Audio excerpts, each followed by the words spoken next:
વાપી કરવડ ખાતે આવેલા Poonamji industrial park વિસ્તારમાં વેપારી પર હુમલો કરી રોકડ રકમની થયેલી લૂંટના અનડિટેક્ટ ગુનાનો ભેદ ગણતરીના કલાકોમાં ઉકેલી સંડોવાયેલા જમ્મુ કાશ્મીર રાજ્યના 3 ઇસમોને લૂંટમાં ગયેલા રોકડા રૂપિયા સાથે ઝડપી પાડતી વલસાડ જિલ્લા લોકલ ક્રાઇમ બ્રાન્ચની ટીમ 11 મે સોમવારના રોજ 5:30 કલાકે પ્રસિદ્ધ કરેલી પ્રેસનોટની વિગત મુજબ ગત તારીખ 8/5/2026ના રોજ કરવડ પૂનમજી ઇન્ડસ્ટ્રીયલ પાર્ક ગેટ પાસે વાપી તરફ જતા રોડ ઉપર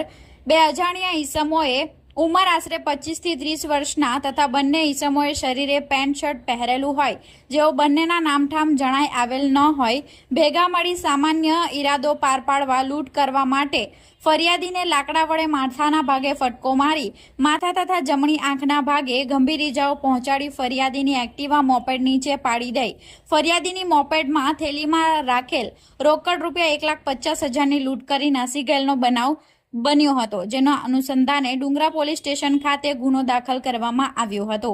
અનડિટેક્ટ લૂંટના ગુનાનો ભેદ ઉકેલી સંડોવાયેલા ચોરીસમને ઝડપી પાડવા માટે આપેલી સૂચના અનુસાર એલસીબી વલસાડના police sub inspector JG Parmar અને પોલીસ સબ ઇન્સ્પેક્ટર જેબી ધનેસા તથા એલસીબી સ્ટાફના કર્મચારીઓની અલગ અલગ ટીમો બનાવી બનાવ સ્થળના તથા આજુબાજુના સીસીટીવી ફૂટેજો અને ટેકનિકલ એનાલિસિસના આધારે વર્કઆઉટ કરતા હતા. આ દરમિયાન મળેલી બાતમીના આધારે ગુનામાં સંડોવાયેલા આરોપીઓ જાહિદ ઉર્ફે ભુરિયા મોહમ્મદ ફરીદ મીર, અનવર રફી, મોહમ્મદ રફી અબ્દુલ્લા ભટ્ટ અને અમાનુલ્લાહ ઉર્ફે કેફ મુખ્તાર આલમ,